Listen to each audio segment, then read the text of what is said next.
Welcome to VHS Sisters, a nostalgic movie podcast with two actual real-life sisters. I'm Melanie. And I'm Seisha. Get into some comfy clothes, grab your favorite beverage, and come hang out with us as I force my little sister to watch all the movies she missed growing up. I'm ready to rock. Are you ready to rock? I'm ready. I'm ready. How are you feeling this morning, oh sister of mine? Good, a little tired, but also just like, not like confused really, but I just kind of feel, mid, you know? It's Wait, a about Sunday. It's a mid Sunday. Okay, got it. Not necessarily about the movie we're about to discuss. I mean, that has something to do with it. I really wanted to let our listeners know. First of all, welcome everyone to VHS Sisters. I'm Seisha. I'm Melanie. And we're going to talk about a film today. And I just wanted to let all of our listeners know, wanted to give them a little backstage pass, wanted to let them know how the sausage is made, so to speak. Which is, what you've heard that before. Yeah. Well, do tell. So I just wanted to let everybody know what our process for this is, because again, the premise of this podcast is that I have all of these movies from the VHS era that you haven't seen any of these that we've talked about so far. So far, no. And we've had a master list going. And yes, I do like encourage you to watch certain ones, but I also give you some freedom within the list. Yes. And I allow you to sort of pick based on whatever mood and vibe we're in. And I just want to kind of set the stage. We're very much in fall now. We are in November fully. It is now crispy. It's kooky. It's ooky. It's spooky. And even though Halloween has passed, I feel like we're still kind of feeling that vibe. What say you, sister? I think so. I mean, today is the first day it's snowed here in good old Michigan. Excuse me? The snow is coming down. It is not sticking, but it is flurrying outside. So that's kind of probably why I feel tired a little bit of like the mid feelings. I'm just like, oh man, it's cold, snowy, it's cloudy. I watched a weird movie last night. Yeah, and it's like we're still kind of trying to keep a little bit of that spooky season vibe. Like I said, we're keeping that vibe all the way to Christmas, but it's like not quite Christmas yet. So not quite time for Christmas movies. Oh, no, I think like we're ready to dive right into that. I would say at least like maybe one more movie after this. I'm ready for Krampus after that. At this time, no. And I was thinking too, it's funny because going back to what I said about like you kind of choosing the movies that we're going to go with, you were kind of feeling another spooky. And I was really trying to rack my brain thinking of like, well, like what's a Thanksgiving movie? Like what's like a November feeling movie? And it just so happens that in this movie, they don't really get into it. There's one scene where the daughter takes down a pumpkin and she puts up a turkey. Yeah, that's it. But yeah. Oh yeah, they travel too. That's right. They travel too. There's some Thanksgiving travel, which, you know, shout out to anybody who's traveling right now. So sorry for you. Yes. If you are listening to this delayed 45 minutes on a tarmac, God bless you. You're going to be fine. Yeah, you'll be fine. But also like, unless it's really important, I would say lay off the, the travel at this time if you can. Just because, you know, at the state we're in our country, it's probably not the safest thing to do right now. There have been safer times to travel. For sure. When people get like, you know, their paycheck and their benefits, I'm sure it'll be, I mean, like who goes to work if you're not getting paid unless you're like straight up volunteering for something? But like, that's different, you know? I wouldn't. I certainly wouldn't. I would be sitting my butt at home. Yeah, this is sort of like the movie we're talking about today, Pet Sematary from 1989. There is travel involved, a good bit of air travel. There's a little bit of Halloween. There's a tiny bit of Thanksgiving. There's a lot of family stuff that comes up. And we're not going to get too far from our structure though. So I do want to start with your memories of this movie. First of all, do you have any? I don't. I don't because obviously I'm not really like big into the horror genre, especially as a kid, but I definitely knew like, okay, like Pet Cemetery, like I know that it's a thing that like maybe the dead pets come back from. You heard the name and you're like, you just put two and two together because you're a smart person. Yeah. Context clues. You're like, oh, okay, there's a pet, there's a cemetery. They probably get combined and something crazy happens. Yeah. And I mean, I listen, guys, I try not to give my early review in the beginning, but I was really disappointed with the fact that there was not a lot of pets in Pet Cemetery. Wait, that was your beef with the movie?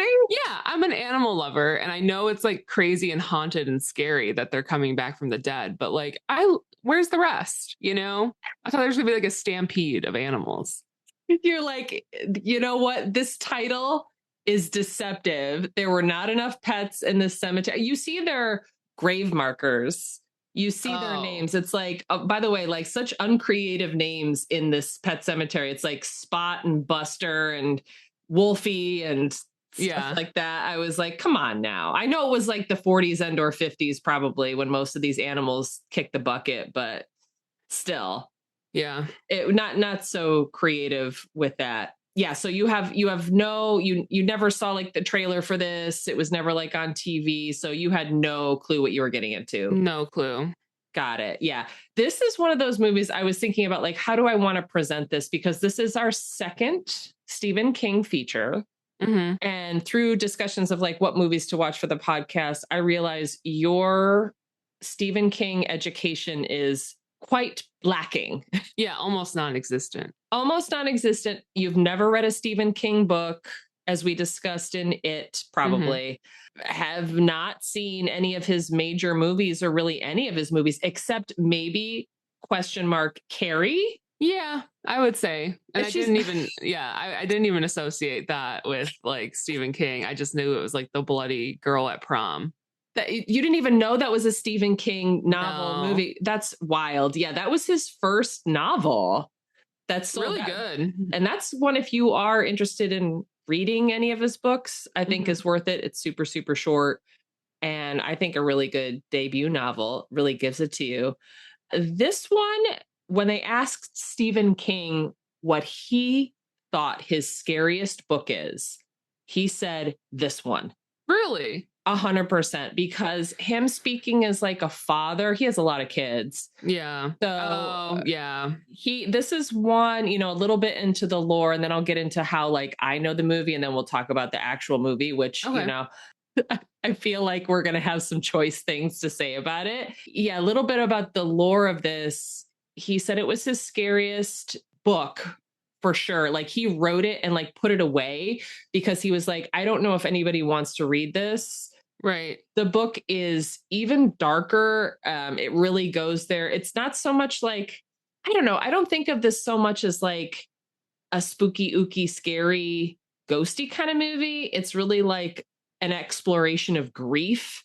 Yeah. And how families deal with like the death of a child and how couples are broken apart by trauma in general. So like really heavy stuff. Mm-hmm. And they kind of only touch on it a little bit in the movie, I feel, even though it's, relatively graphic. Stephen King was like, I was scared most by this because obviously like a parent losing a child at a young age unnaturally is like the worst thing you could ever experience in your life, especially like right in front of you. Yeah. So he ended up like they were going to make this movie. Like George Romero was supposed to direct it. Do you know who George Romero is? No. So he like did Night of the Living Dead. He's like a super famous. Yeah, he's like I kind of felt vibes like Evil Dead vibes from this. Oh, right. Yeah, because there's a little bit of comedy with the dead guy too. Yeah. So George Romero was supposed to do it. I think the easiest way to tell this is like Stephen King really had like a moment and then everybody got tired of Stephen King movies. I think it was like post Shining, which you haven't seen yet. Everyone was just like, okay, we've had enough Stephen King movies. So it got shelved.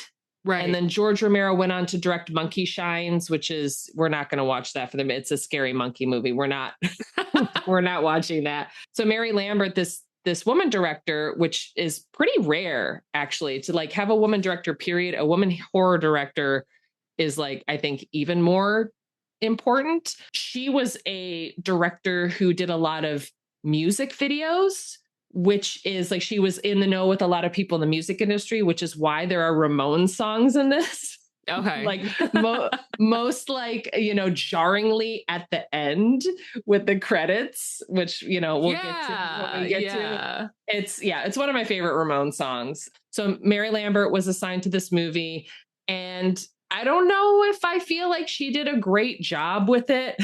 Like right off the bat, it has sort of like made for TV movie vibes, like a lot of Stephen King stuff does.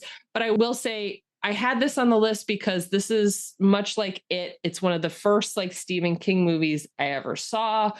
This was a movie that like blew up on VHS. It had this whole second life. It did very well in the box office.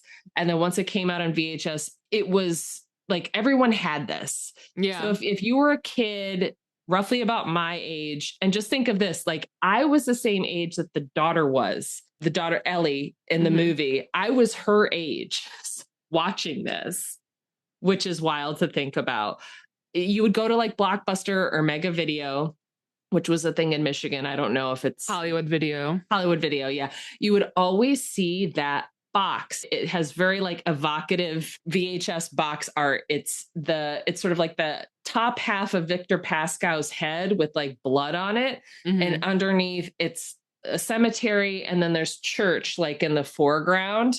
And I remember I just had this very like strong memory as a kid, like seeing this.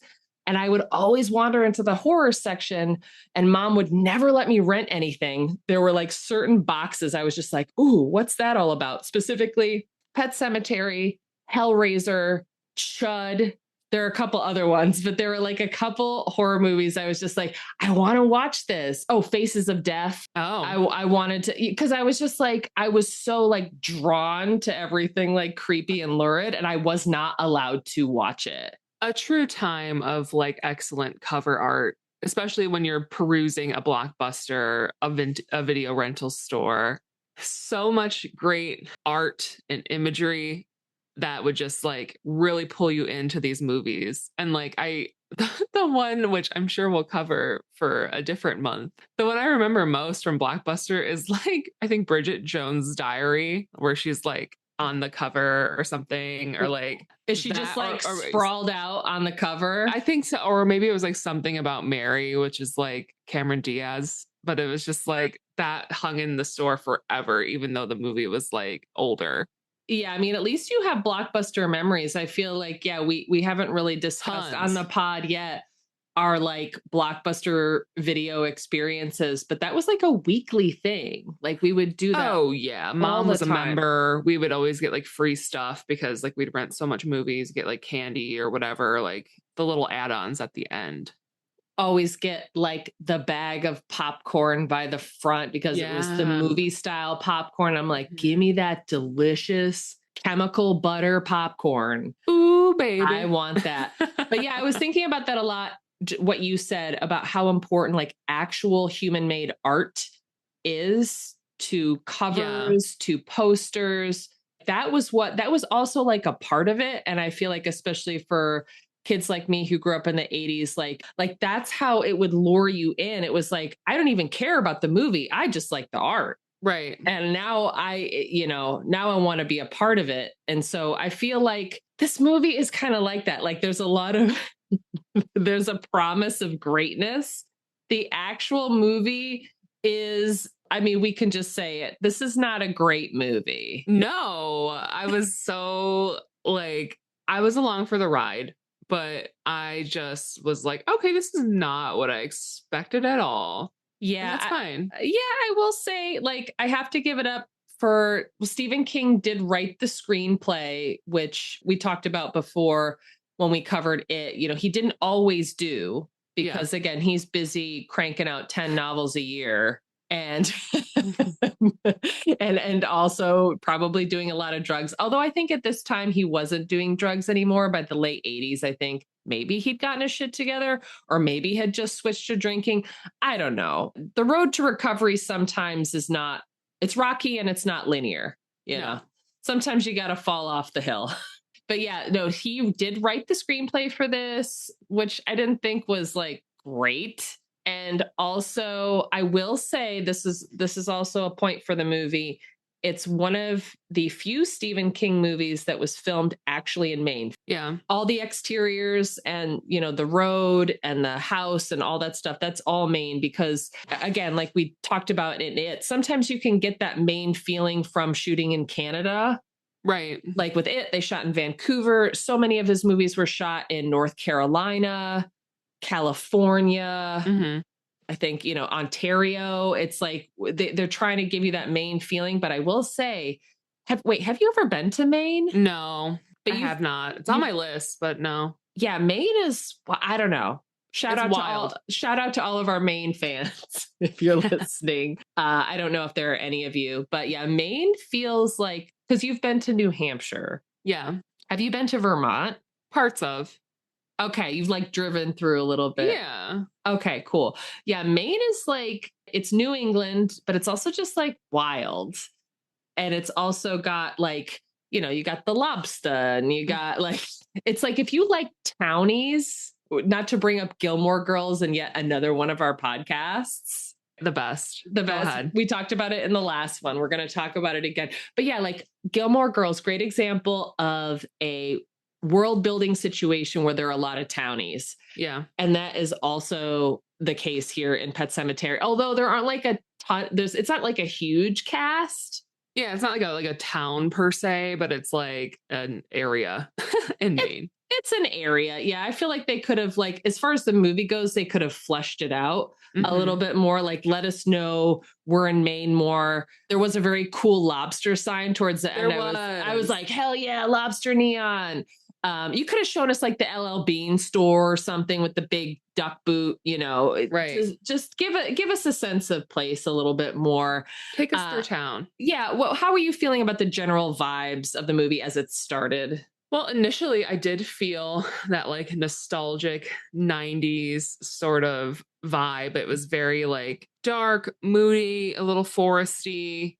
Something about it just made me feel like, okay, like I'm time warped, you know? And I did like that. But as far as like, okay, like they show up to the house. Right. And it's a house on like what I'm assuming is like a country highway. So like 55-mile-an-hour roads. And it's like, you're kind of in the middle of nowhere, you know? And that's fine. I mean, he's a doctor.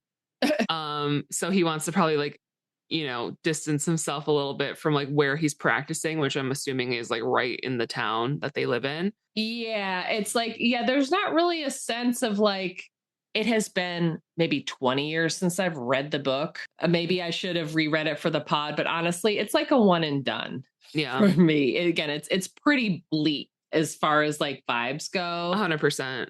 So yeah, the Dr. Lewis Creed, you get a sense that like, yeah, he's like, I want my children to go have a wholesome childhood right on the side of a highway. Yeah. So it's kind of giving like the overview of the land. You see the cemetery too. And I'm like, there's just something so unsettling about seeing like headstones in a circle. Yeah. It's just like, it's different than like, say, like a druid circle where people are just like thrown in the pit kind of thing. Okay. It's more so like just all of these headstones, like in almost like a spiral pattern. And I'm like, I don't like that. Wait, how does it, you felt like they did a pretty good job designing that eeriness of the Native American burial ground? Oh, well, so, I mean, like the pets part in the front, right? You know, yeah. And then like they later show you like, oh no, behind this like rickets that are like all these trees, fallen lumber. Right. You got to crawl all the way past this, go through this like insane adventure through like different terrain, which I didn't know if that existed there or not. And eventually get to the Indian burial ground. That was very unsettling too. I was like, whoa. Right. I think it is very cool. Like that whole setup of like, okay, we have the pet cemetery in front, and it's like, if you bury your pet here, it's chill. But then if you go a little further back, like into the deep, deep woods, there's like a cursed land. Right. And like everything goes bad here. And it, you know, it all comes down to like white people probably developing a Native American land. Right. Nothing ever goes right when that happens. I mean, you've seen Poltergeist, right? Yeah. Okay, cool. Yeah. We don't have to watch Poltergeist for this No. pod. But yeah, so like yeah, it's a pretty, I will say the movie is a pretty hot open. So right away we see that pet cemetery. Right away we meet the doctor, Lewis Creed, we meet his wife, we meet his kids. How'd you feel about this family? You always have something to say about family in our podcast. How did you feel about the dynamic of this family? Very messed up with the husband and wife. They didn't quite seem like totally in love. They just seemed kind of like hot for each other. And I loved her haircut though. She was giving like that like Grondin's lookbook from like 1993. Yes, that's such a good pull. I love and that. I was like, okay, yes. And then like the kids were fine. The kids were cute, actually. I mean, I really liked the little boy. He did I feel like he did the best job. I think so too. As far as the family goes, I have to say the actor who plays Lewis is the biggest flop for me. Yes, thank you so much. I'm like, go ahead, Dad, give us nothing, you know. Go on, Lewis. Give us nothing, girl. And like this toxic parenting style, like where he's saying, oh, I have to go get the cat spayed so it doesn't run in the road. He's like, well, if it dies, you have to explain it. Like, not like, oh, like, let's talk to our daughter about tough things in life. Like, just like very pointed and not productive. The way he treats Church, the cat in general, before and after, spoiler, it dies. Yeah. I feel like you need such a tour de force actor to not hate this main character because he's not very sympathetic. No. And here's the thing, like, this is key for any movie, even a horror movie. Your protagonist, which Lewis is, you need to want to follow them along. You need to want to root for them, or at least like go on this journey with them, I feel. And he is just like, I was really racking my brain because in Labyrinth Pod, we were talking about alternate castings a lot. And in this, I'm like, oh, like with a couple better actors, we could really have like a decent, maybe B+ horror movie. Yeah. And I was like, who would it be? Like, who was around at the time? I was like Christopher Walken. No, he's too creepy. Yeah, like I was trying to think of like dad characters. Mm-hmm. Who would we sympathize with? And it's like, it is such a tough part because he really has to go through like the full spectrum of like emotions. Yeah. And yeah, like the actress who plays his wife, Rachel, who's Denise Crosby. I don't know if you clocked her. Do you know her from other stuff? No. So she was pretty famously on Star Trek Next Generation. She played Yasha Tar. Yeah, like if it was on, you might have noticed her. She rocked that same Grondin's haircut. Yeah. No, she's good. Ellie was played by twins, actually. Oh. And then it's funny because usually with babies or toddlers, they'll always cast twins because you kind of have to for child labor laws. Right. But they said that the actor who played Gage, whose real name is Miko Hughes, who was also famously in Kindergarten Cop. Have you seen it? No, but he looks familiar from that. Yeah, he did a lot of child acting in the time. And they said that he nailed his audition. This 2.5-year-old nailed his audition so hard. Working baby. No, they were like, we don't care if he's not twins. This is the Gage for us. And they said he was just like a delight to, like, I read a lot of interviews with the director, Mary Lambert, and she was just like, he was a total delight to have. And he would just like hit his mark. And even when he was like, he had the scalpel and he was like killing people at the end, they were like, he was just having fun the whole time. So cute. Yeah, it was like that made me feel better. Like actually learning about the behind the scenes stuff was more entertaining than the actual movie. Yeah, I compared the dad's acting to Keanu's in Francis Ford Coppola's Bram Stoker's Dracula. Oh boy, that's rough. I don't know. I think he was worse even. Oh, okay. And I'm sorry, Dale Midkiff, if you're listening to this. I don't know what you've done since Pet Sematary. This is the only thing I know you from. But let's just say that, like, I couldn't have done a better job, right? This part is so hard. You have to go from being like sympathetic and gentle to portraying the heights of grief, like the worst thing, like the full range of the human experience. Right. And yeah, I love that. Go on, girl. Give us nothing. Go on. Yeah, really. And then like the other character who's not really in the family. I mean, there's two really, but one who's not in the family is Missy, the maid. She was creepy.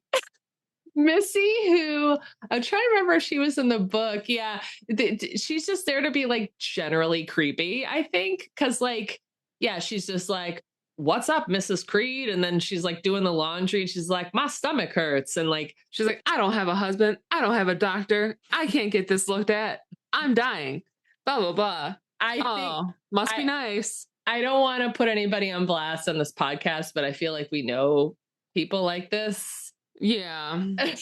Who are just sort of like, poor pity me. Oh, my stomach hurts, probably have cancer, can't do anything about it. Right. Like, won't go see a different doctor. Well, yeah, just sort of like giving up. And right. I feel like maybe they were trying to portray or insinuate that there's like this corruption in the land. And maybe like it's the town. It's kind of like Derry, you know, and it's like the town kind of fucks you up. Like Stephen King seems to have a lot of ideas about the importance of location. Yeah. And how it can really like change your life for good or bad. Mm-hmm. He does that. Actually, I'm thinking he does that a lot. Actually, he's like, you know what? Location. 100%. So yeah, there's Missy. And then who else? There's Judd across the street. Right. Who is, I recognize him as Herman Munster. Hell yeah, of course. How can you not? Yeah. And I was like, oh my gosh, like there's something so inviting about this guy. I know he's supposed to be like the weird, creepy old neighbor, but he does like, I mean, he participates with the family. He kind of acts like as a pseudo grandfather to the kids because Rachel, her family lives in Chicago and I don't know where the dad's family is.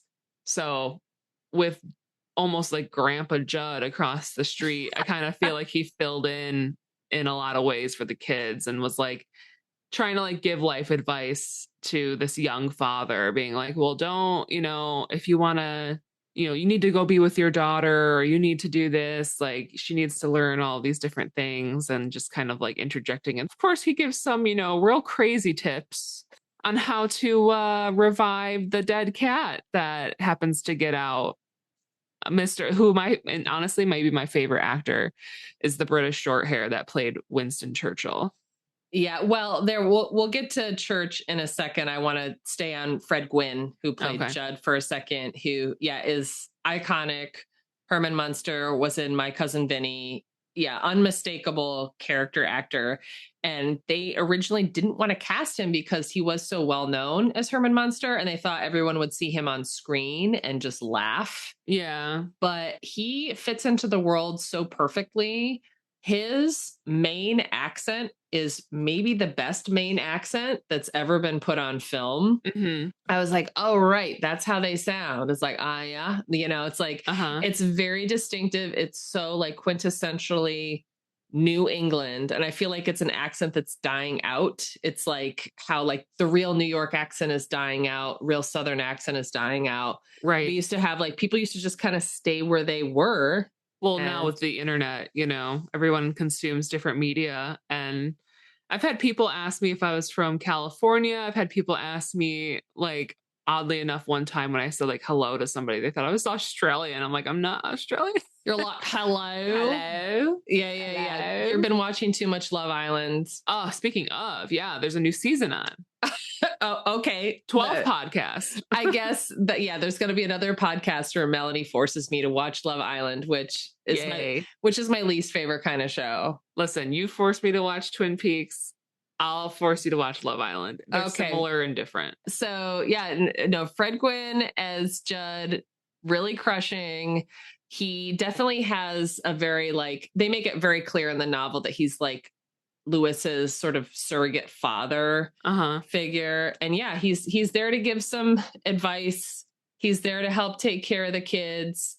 And yeah, he also gives some very sketchy advice in terms of the local Native American burial ground, which is known to resurrect pets. And that's the plot point where I'm just like, why did he do this? This is crazy. This is, I guess we can just like assume he's trying to be helpful, but like he buried his dog back in the day and it came back all wrong. So like once they find Winston Churchill, who we can discuss, once they find Church dead on the side of the road, which happens pretty quick. Yeah. You know, once the family, you know, everybody but Lewis travels away for Thanksgiving. Shout out to Thanksgiving. Yep, coming up. They find the dead cat. And again, Lewis here, you know, Dr. Creed, go on, girl, give us nothing. Like he sees the cat dead. I know he didn't like, I understand like a lot of people don't like cats. We are not among those people. No. We love cats, but he finds the dead cat and like his face literally reads nothing. I feel like as a father, wouldn't you even like have a moment of like regret or like my daughter's cat, like right, shit, you know, maybe you hated the cat, maybe the cat was rude to you, maybe the cat scratched you, but you're sad for your daughter. He literally gives us no emotions when this happens. Nothing. They find the cat and then Judd, played by Fred Gwynn, is just like, you know what we can do over here? We go bury him back in this cursed land. Right. Well, before we get to the cursed land, I want to say I made a note about like the most unrealistic thing in this movie is that the cat sleeps with the girl at night, like sleeps with Ellie instead of romping around the house like a normal cat. Just like tucks in at night with her. Like, yeah, okay, bedtime. Like that's what our cat does. For 10 minutes. No, Budge will sleep the whole night cuddled in Ryan's armpit. That's true. And I tuck her in. Oh. I tuck her in every night. No, cats definitely sleep. You got to see, Melanie, you got to get yourself a cat. I know. You got to get yourself a kitty cat and maybe it'll snuggle with you. Maybe it won't, but it just might. They might. Yeah, all cats are different, you know. It's like with Church, they had apparently, fun fact alert, they had 9 cats play Church, you know, because cats are, like I just said, all cats are different. You cannot train a cat like you train a dog. Right. They're not going to obey. So anytime you see a cat in a movie, there's usually the role of a cat will usually be played by a couple. This movie had 9 Churches. Oh. And they had 1 to hiss. So they had like more feral cats to hiss and look more threatening. Yeah, they had cuddly ones. Not so cuddly ones. That was your favorite character is what you're saying. Church. Well, I've always liked a British short hair, not knowing anything about this film. And I've always loved like their fluffy face, how like kind of like chubby they look. I love their orange eyes. So to me, they've always been like a dream cat to have. And I'm like, no, Church, he's evil now. Like, poor kitty, but it's not his fault. It's not his fault. Do you feel like they should have just kept Church dead? Or would you mind having a zombie cat walking around your house? Stinking up the joint. As long as it was, yeah, it did stink, right? Yeah. I don't know about if I would want a zombie cat. So what's better? Like not having your cat or having your cat, but it's all fucked up. Not having the cat. It's better, right? So you agree with the main theme of the movie, which is sometimes dead is better. I agree. Yeah, I wholeheartedly agree. Yeah, it's funny because I was thinking about like watching this so much as a kid. Again, I wasn't allowed to watch this at home. There was a lot of stuff I wasn't allowed to watch, but this was definitely like an Aunt Jackie house movie that was on. And I saw a lot of Stephen King stuff over there because there were different rules in that house. It was one of those things like seeing this movie and hearing that quote, like sometimes dead is better. And I say that line to this day, maybe once a month. Oh, And I don't know why it comes up so much. Like, we will say it all the time. Like, what does that say about my life? That I constantly quote this terrible horror movie from 1989. So yeah, no, they go bury Church in the pet cemetery, or Judd tells Lewis that he has to. He's like, well, that's your cat now. right. You know, and Lewis is resentful. He doesn't have a really healthy relationship with Church. No, not at all. And then what else happens? Oh, right. And then Missy like offs herself. At that point, we sort of get like escalating events. Oh, and before that, even we know stuff is like fucked up in town. Oh, because of the ER visit that guy made. Yeah. Right. Yeah. So the guy died. The guy dies. He gets hit by a car. Like it's a very anti-vehicle movie. This is a very pro public transit movie. Yeah. And a very they're just like trucks and cars. Bad. A lot of danger. Yeah, no, that the guy Victor Pascoe, he's like running on the side of a highway, like getting his fitness in, gets hit by a car. Lewis can't save him. And then he's coming back. You know, he appears to him in the house. He's another harbinger, which is like a very popular narrative device. You have like a character who's like warning you of bad stuff that's going to happen. And Stephen King loves harbingers. Yeah. And I feel like he's kind of like the character Victor is like kind of comic relief. Which he is. Yeah, in a super dark movie, it's like, oh, let's get the dead guy for some laughs, right? You know, yeah. Was there anything about like, you know, I want to say in like the beginning of the movie, we can just kind of break it down in chunks because it's like, you know, it goes relatively quick in terms of pacing. Yeah, anything in the beginning that you were like ticking with, whether you liked, you disliked it, or were you just kind of vibing the whole way through? I just vibed, honestly. There was nothing that like I wasn't crazy about the whole thing, but I was just like, okay, let me just hang on a little bit longer. It's that, you know, maybe there'll be more pets. Spoiler alert, there are not that many pets. There is a rat that gets thrown in the tub by Churchill. I was just gonna mention, I have in my note, why are you mad? Church brought you dinner. Oh. He did. Yeah, no, his reaction to that, like, you know, Lewis fucking sucks. Yeah, he's not. I don't even think he's clearly not capable of being a parent. He should get his medical license revoked. I agree. Yeah, no, yeah. He's just like overall, again, like we have a very non-sympathetic protagonist. And, you know, I think as a kid, I was like, oh, I like the kitty. I like the spooky vibes. I like this old man character. Yeah. You know, there's kids in it. So like, if you're a kid, you like stuff with kids in it usually. It's I mean, they weren't overly like involved in the plot. I mean, they were involved in the plot, don't get me wrong. But I'm saying like, they weren't like leading the story. They weren't like telling it from their angle. It was all from Lewis's angle. He's like the character we're supposed to follow. Although Ellie, and I forget if this is in the book or not, Ellie has all these premonitions. She's like, yeah. Oh, like her intuition is off the charts, this kid. Yeah. She's like, oh, is Gage okay? Is mommy okay?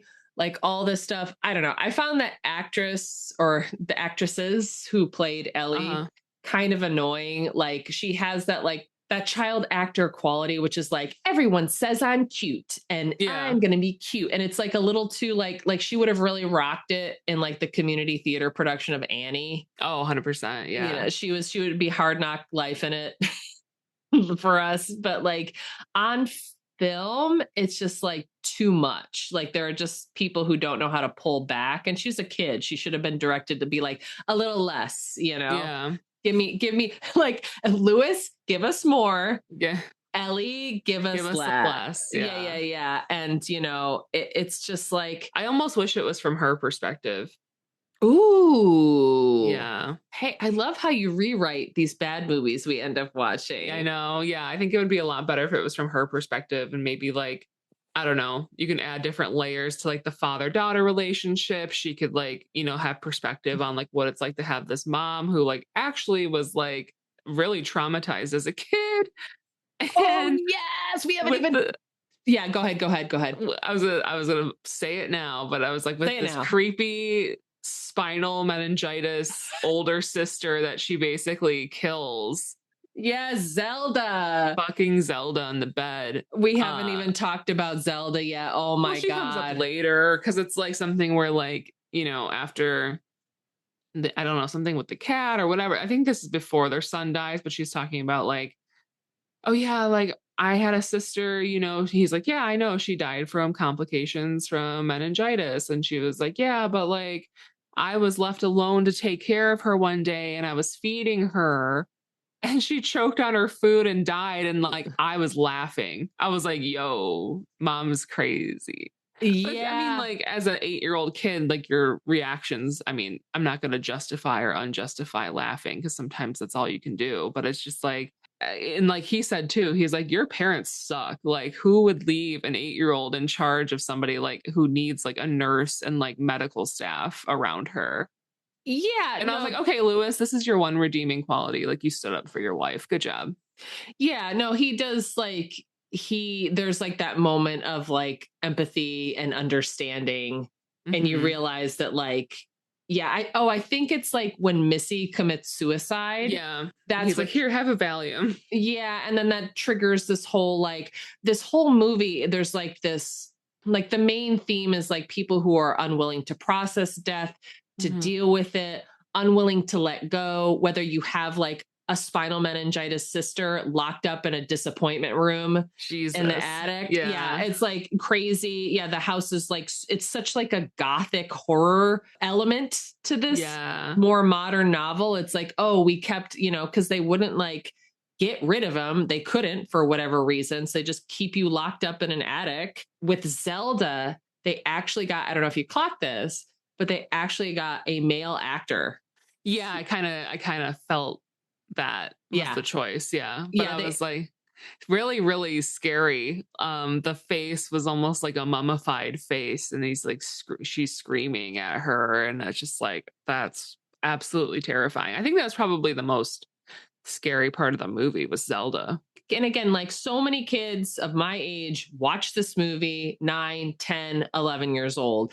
And Yeah. that's the thing that we're remembering. Like, I feel like Zelda has like her own fan base. There are a lot of Zelda stands out there. Wow. So like I've seen it, like you go to convention, there are like statues of Zelda. No. People love Zelda. People really kind of latch onto this movie, like for whatever reason, like even people who would admit that it's intensely flawed, they just love like the vibes from it. Even it's kind of like a bad soap opera kind of horror flick. I mean, this movie I would say is a little campy, like it's not just a Stephen King. Like, I thought that it was, while it had all of these like moments where it's like funny and traumatic and sad and all of these things, I thought it was more, and granted, yeah, it was like 4 hours long, so of course, but it was just like so much more in depth and captivating than this movie. This movie felt a little like surface level watch to me. Like I wasn't so invested in like who the characters were. Like I was just like in it for the scares. Right. Yeah, it is very surface level. And I wish that they would have been able to go deeper. I mean, it just goes to show like 90% of your work in a movie is correct casting. So I do feel like that's the main thing. And again, Yeah. no shade to any of these actors, like on a personal level. I'm sure Oh they've done no. I don't want to be the kind of podcast. I never want to come across like, oh, we're just like shitting on people who make art. It's like, even if it's bad art, I still want to see it. Right. You know what I'm saying? Right. No AI was used in the making of this movie. Not 1 ounce. Good on them. But it's just like, yeah, you really need to like go there with your actors. And I don't know if they were working on like limited time or budget, but it just sort of like, yeah, like you said, it doesn't really hit hard on an emotional level. The part that I think does, even today, is the death of Gage. Oh yeah. And next to Churchill, maybe the other best character. right. And like of course you feel for Church, but then you're just like, oh, okay. Like with a cat dying, it's sad, but cats only live maybe 20 years max anyway. And stuff happens, especially this is PSA for everybody. Get your cats inside. Winter's coming. Let's get those kitties indoors. They don't need to be running near a road or anything. They do not. They don't. But yeah, with the kid, it's like, I can only imagine, like, I don't have kids. I'm never going to have kids. So I'm sure, like, as a parent, watching this would be even harder. But still, that scene, like, I rewatching that scene again for like the 100th time, it still hits. I was just like, oh my God, they're actually going to do this in a movie. They're going to kill a kid. And that was one of the reasons why Stephen King, like, he wrote this whole novel and then shelved it and was just like, I don't think anybody wants to read this. But I don't know, maybe like a parent who lost a child would find it therapeutic or like cathartic, or I don't know. I would say cathartic. Yeah. Sometimes dead is better. Sometimes dead is better. Yeah, you're just like, oh, I wish they would come back alive, even as a zombie. And you're like, nope. No, not a zombie. It cautions you of the dangers of necromancy. Yeah, and I'm just like, okay, any parent knows that you have to keep your eye. I mean, just like anyone with common sense, right? Right. You just got to keep your eyes glued on a kid, especially one under 4, and they're like ready to run and like explore. Like a 2-year-old, how are you going to like let that kid wander with a kite and turn your back and just like, it's just not. That part was like, okay, it's unrealistic, but I understand this has to happen, you know? Right. And I just want to like backpedal even further, going back to even like getting that house. Like, why, first of all, why did you get that house? Maybe they explain it more in the novel and I just forgot about it. Yeah. Like, why did you choose this location? How did you find this house? Did you not like see the house before you put down the down payment? Maybe it was like in a tax sale or something. Maybe, I don't know, like this was pre Zillow days, right? Like, remember how everybody in pandemic was like, oh, I'm just gonna go buy a house sight unseen.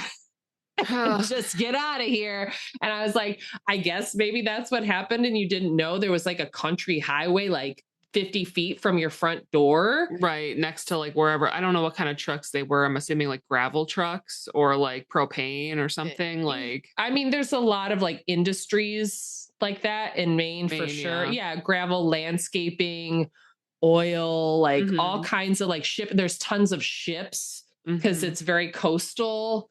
So yeah, there's a lot of trucks and cars. There's a lot of like wild country highways. Do you know about the accident that Stephen King had? No, do tell. So he, not too long ago, maybe like, I don't know, like 20 years ago at this point, he always used to go like on an evening walk, and he had a house, or still has a house, in Bangor, Maine.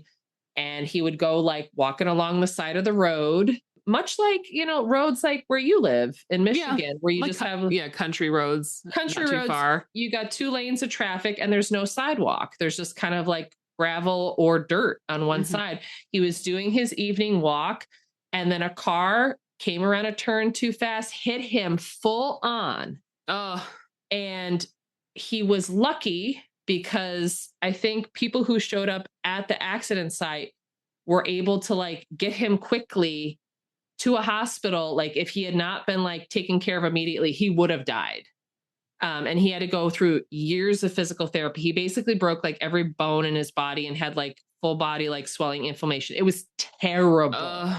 It was terrible. Like, he survived that. And I recalled that because I recently reread his book on writing, which is called On Writing. And he talks about like, being stuck inside and having to like, he's never had a problem being prolific and writing, but he was just like, yeah, like learning how to like write again, doing physical therapy, being in physical pain, like all this stuff. Like, there's a lot of car trauma. Yeah, I would say. If anything, this movie just reminds us, pay attention, stop texting while driving.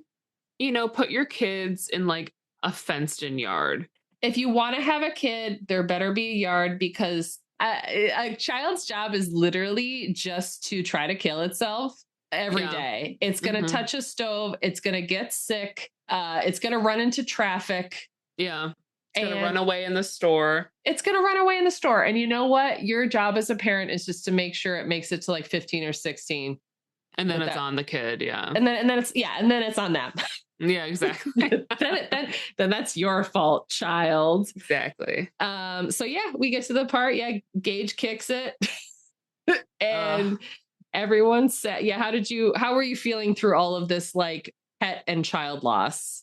I kind of knew what was going to happen based on like the night of the funeral, I guess, which the funeral scene, I just want to talk about the funeral scene too. The fact that the grandfather and Lewis get into this like full on fist fight to the point where they like knock the casket off and Right. like you see it flop on the ground Yep. is crazy. And I know, like, obviously in the beginning of like in midst of the movie, there's like a lot of tension that's brought up between like him and her parents, like how like they don't think he's a good partner for her. They're not wrong. They're not wrong. They're not. And, you know, they have some intuition going as well, much like their granddaughter. So, but like the fact that the funeral is like super traumatic because of all the fighting. Yeah. And people do fight at funerals a lot. Famously, yeah. And like it's just horrible. So I was like, okay, so I know he's gonna try to take this kid up there. Like, what? Where are the pets? Not again. It should have just been called like Sematary. Yeah. That is the funniest takeaway.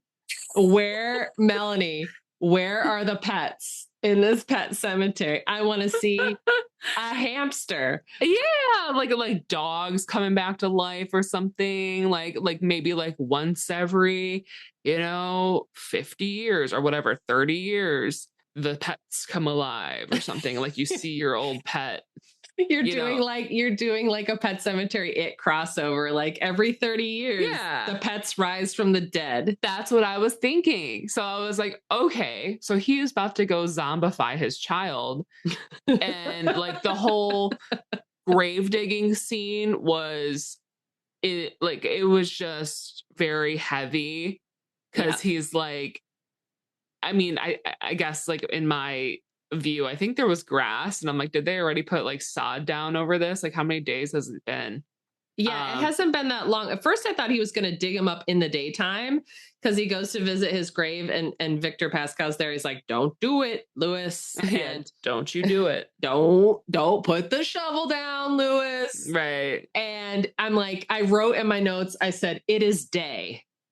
It is daytime. Day. It is fully day. This is not creepy. But then I realized it was just like, that was the scene where he was like, it took him a while to figure out what he was going to do. He was like, am I going to do it? And I do remember that from the book. Like, he's really like, I got to dig up this kid. And it's like a whole harrowing process.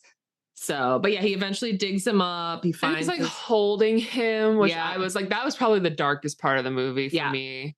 And I was like, I cannot handle this, but here we go. Let's take him on back. So like you start to see like Lewis turn a little psycho, like dead in the face, smiling like, oh, we're going to take you back, kiddo. Don't worry. I'm going to get you. And nothing's right with that. So like, he goes home, the kid comes back, still really cute in zombie form. This child actor, excellent job. Yeah, he does great. And he want to play? Come on, daddy, let's play. I was like, aw. Yeah, no, usually I find a lot of child actors pretty annoying, but he was definitely cute. And I just also want to insert like all of the necromancy that Lewis does with Church and then later with Gage. It's always when his wife and daughter are out of the house. Yeah. So there's a lot of like I said, there's a lot of air travel. They're like, okay, bye. We're going to Chicago. Mm-hmm. We're going on a little trip while they're away. Daddy's going to go bury something else in the cursed ground. And they kind of get into that in the end. Like Judd does a little bit of a lore drop and he's like, oh, right. They said that this earth was cursed.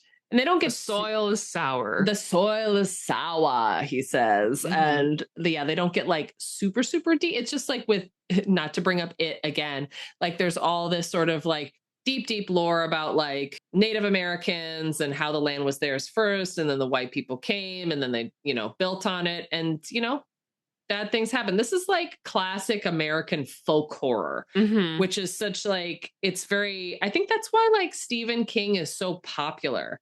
Like like he has sort of like a multiverse, which is like Maine is such a prominent character in it. Like Maine itself is a character, but talking about how like the underlying theme is that white people came and ruined everything. And he's not wrong. He's not wrong. And you know what? We deserve this.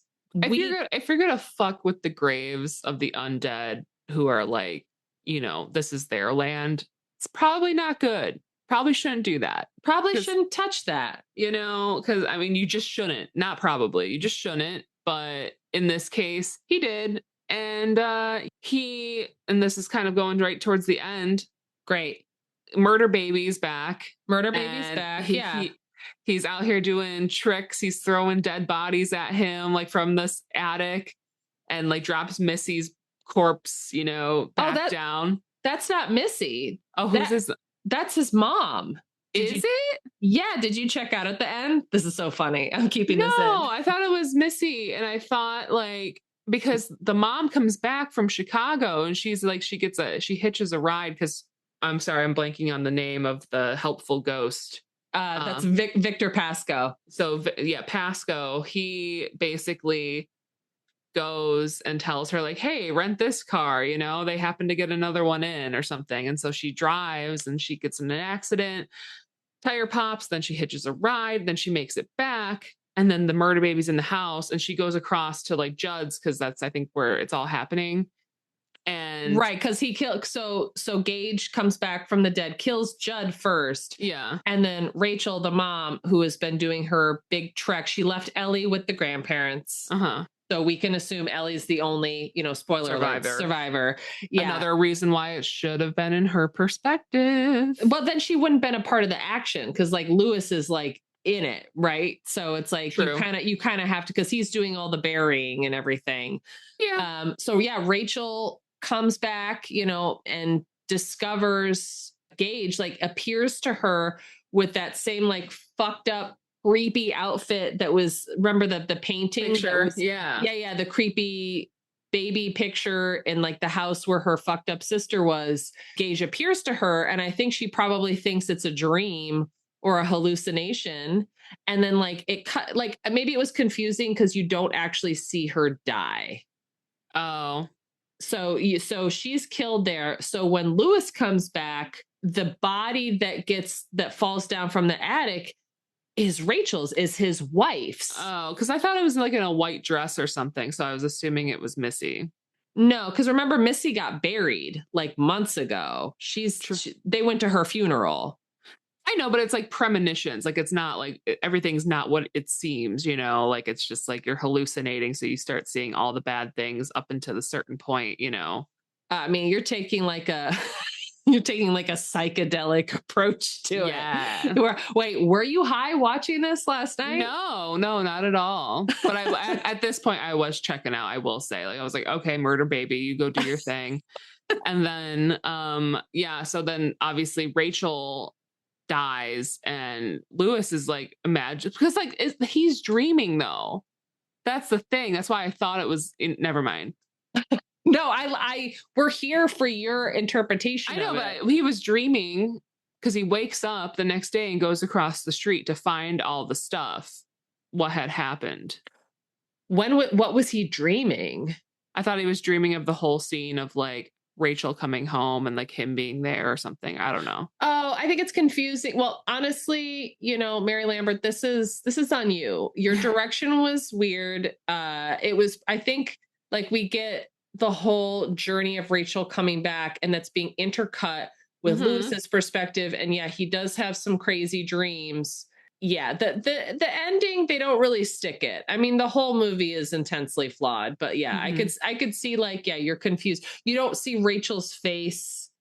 So it's just like a body being thrown down. So that's what I thought. Yeah. And one of my favorite parts is like when that body does get thrown down, it's clearly a doll baby who's supposed to be Gage being literally flung from the attic down on Lewis, which made me cackle with laughter. I was like, yo, they just chucked that baby puppet, just like the baby puppet in Labyrinth.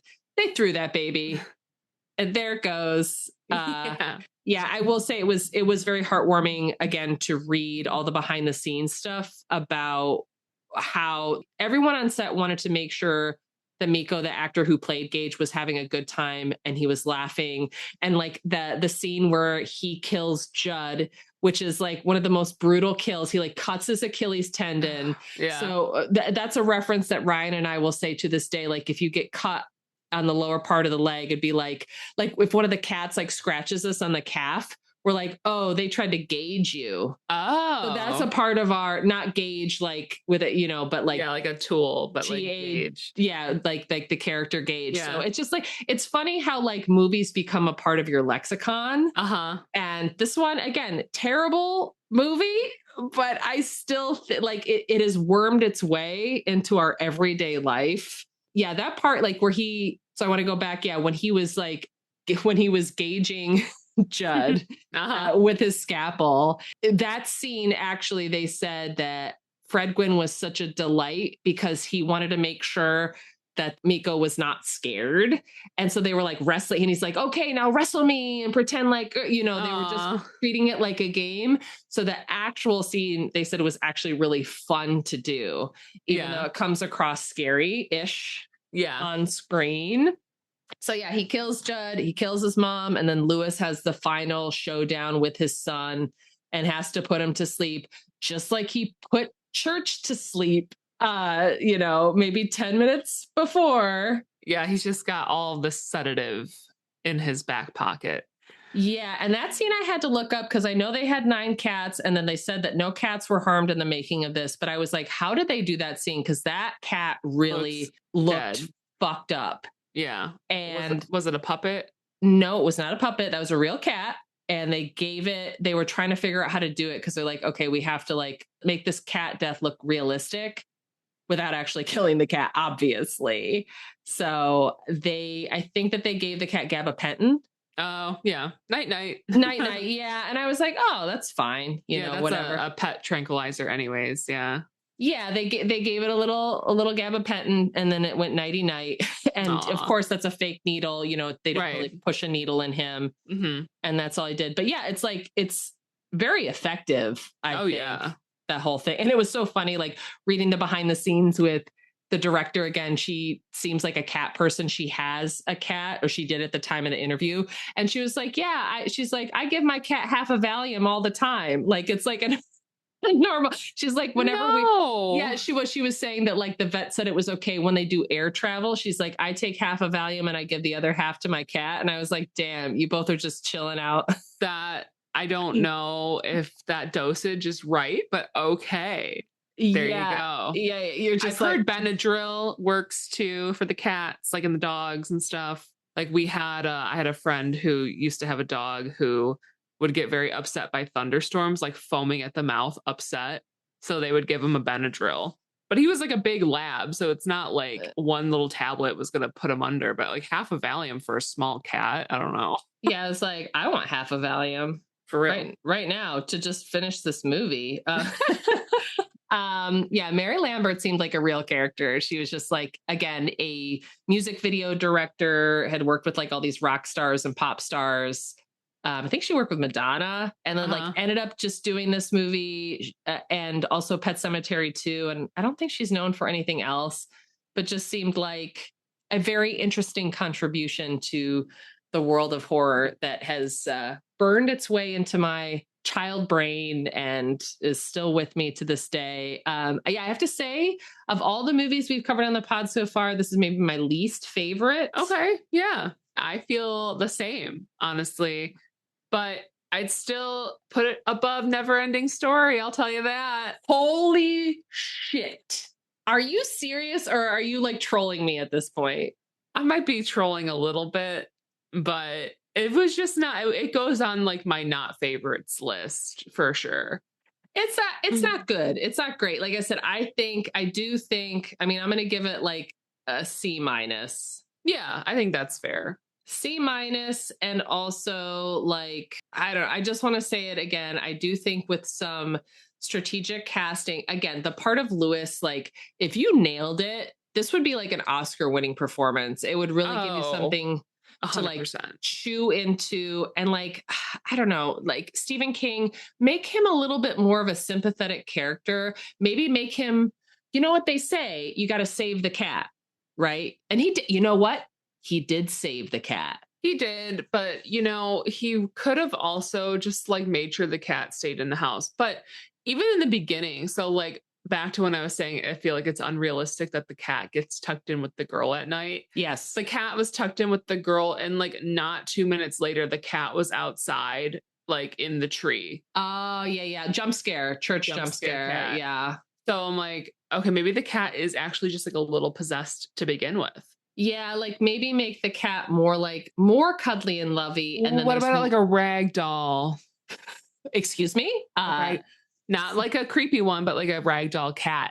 Oh, got it. Not like an actual rag doll, but a rag doll. You would have recast Church as a rag doll instead of British short hair. I think so. Just because I feel like they're very, and I know there obviously are male and female characters like cats, but they're just like, they're very like associated with like, I guess, feminine energy in my mind, because they're just like fluffy little like puffy play babies that you put bows on and like you sit there and brush their hair. Like, so like even if it was a boy, I just feel like for a little girl that would be an even better cat that she would have like wanted to really hold on to. Not that Church, like I said, I do love British short hairs. But Church is like a gothy name. It's kind of a gothy story. And honestly, Ellie's a creepy kid. That's fair. And I feel like with a ragdoll cat, if you're going to put that in, I mean, like any breed of cat would probably be fine, but a ragdoll is so like, even as like from a cat actor's perspective, I want to say they're like famously cuddly and lovey. I think it would be really hard to find, get them to hiss and stuff. Yeah. Yeah. Whereas like a British short hair, they had a couple feral cats for sure in this. What do you call like a group of cats? What's that called? You know how it's like a shiver of sharks, flock of geese, whatever. What's a group of cats called? Hey Siri, what is a group of cats called? A group of cats is called a clouder. Excuse me? A group of cats is called a clouder. Clowder. And because I have a British Siri, it says clouder. A group of cats is called a clouder. So it's a clouder of cats. I think they should change that.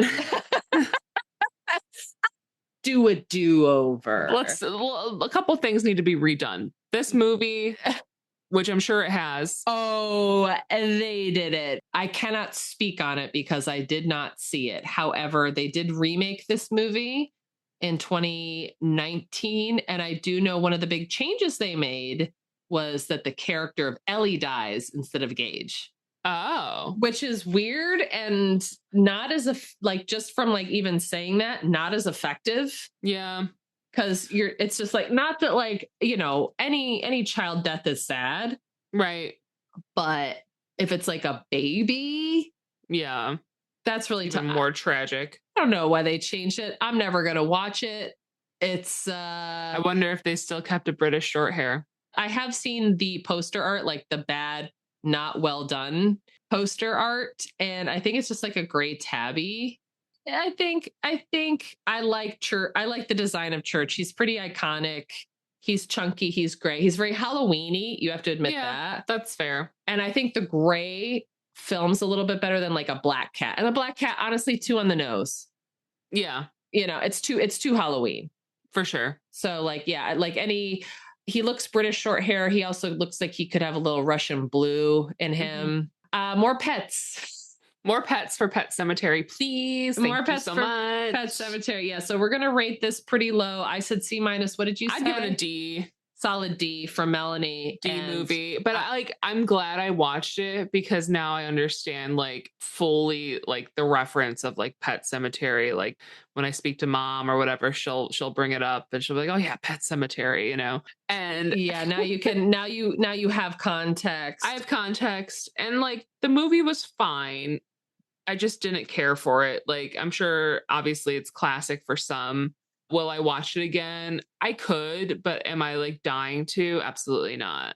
Yeah, I feel like, and this is a thing too, going back to the beginning when I was saying that you actually chose to do this movie now, I was going to say, I was really trying not to do too many Stephen Kings up front, but realizing that again, you've never read a single Stephen King book. you've not seen. No, I am currently listening to the It audiobook. Oh, So I okay. will probably by the end of this year finish my first Stephen King. It's a long one. How many more hours do you have left? 42. Jesus. How many hours have Christ. I listened to so far? 2.5. Yeah, you better get on that. Yeah, I don't know with everything else going on, unless you have a lot of free time over the holidays. Or you're going on some long road trips. And I kind of want to. Like, there are some things that are in my local area that I want to visit. This is not, I mean, we can totally cut this if you want. No, keep going. This is like a indie bookstore that I'm interested in going to in the Detroit area. It's open on Saturdays in Eastern Market. It's called Purr Fiction, Purr. So they work with local cat rescue and they bring in cats to their bookstore so that you can like potentially meet with adoptable cats and shop for books. Oh my God, that ties in so well to this episode. See? Books and cats. I will put them in the notes for this episode. We'll give them a little shout out. I'm hoping to go the next Saturday that I'm free. So yeah, shout out to local bookstores. Everyone, support your local small business this holiday season coming up. Yeah. Don't adopt a friend, but don't necessarily shop, Yeah, adopt, don't shop. There are so many kitties that need home. If you felt bad about the kitty in this movie, please go adopt one. And you know what? If you're going to adopt one, adopt two. Especially if they're bonded, or like litter mates, they definitely thrive with having each other around, as you know. Absolutely. And if you ever think that you won't be a good pet parent, I mean, of course, make sure that like you're aligned with the cat and you do spend time with the cat or the dog. But, if you feel guilty about that at all, just remember that like a day in your house beats any day in a cage at a shelter. Oh, and any day at this house in Maine, with Lewis and his family, because he clearly did not care about the cat at all. So yeah, Lewis fucking sucks. He sucked. He was not a cat dad at all. No. But I have 2 quotes I want to touch on before we sign off. Absolutely. Obviously, the most famous one that is not included in mine, being that sometimes dead is better. But I liked when the cat first initially died, Ellie was like, "Let God get his own cat. Church is mine." I was like, "Oh, that's cute." So I like let God get his own cat. And I like when Judd is explaining to the kids, mostly Ellie, about a graveyard, what a cemetery is meant for. And he said, a graveyard is a place where the dead speak. I will say there's some, of all the movies we've done, he does do iconic quotes pretty well. Like he is a good writer, Yeah. He has a good way of like writing characters that say things that stick with you. So I will give him that. Stephen King, you crazy, crazy guy. Oh, yeah. We'll be doing more of his movies in the future. We just wanted to space them out a little bit. We're going to space them out. We might be doing one in December. FYI, we'll see. Oh, yeah, we'll see. You guys have to tune in. So subscribe, follow us on my TikTok because I need a lot of followers. So get on there so I can start linking stuff. Okay.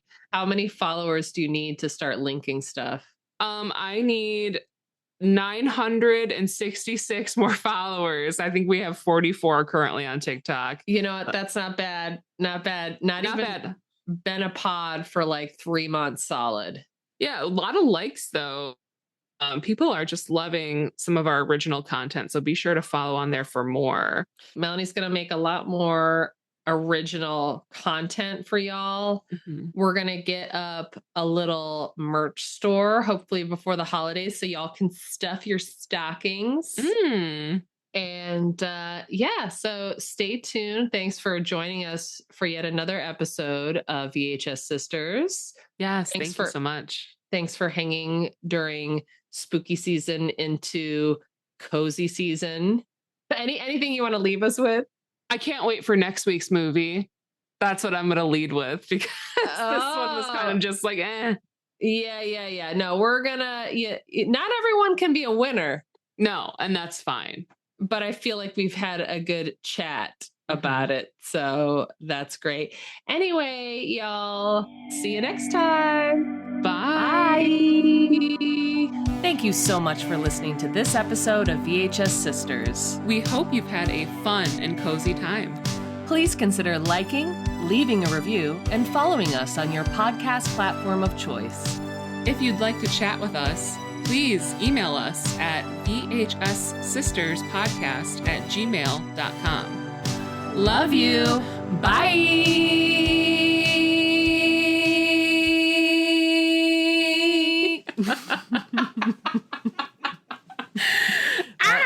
That's it.